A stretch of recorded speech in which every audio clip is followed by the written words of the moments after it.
Hi, this is Bill. So in this instance, I'll be showing you how to create scheduled reports.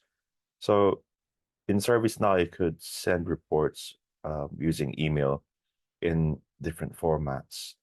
And to be able to create that, basically what you need to do is you need to navigate to reports and scheduled reports. So this is the picture of what it looks like and the parameters that you need to fulfill.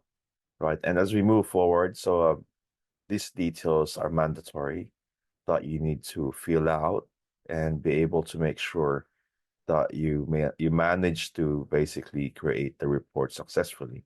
So it's composed of the name, report, users, and so on. Right. And after filling out, right, so you see this form already, right? After navigating the reports and scheduled reports, right? And by creating new, right? And what's going to happen after submitting it, you will need to test it, yeah, right? So you always need to verify your work after every time you create one, is to make sure that the expected results are provided and given on the parameters which has been submitted.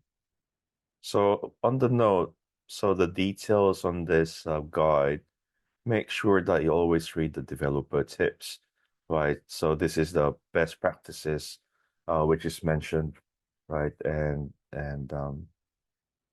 this has paramount importance in making sure what is recommended is implemented.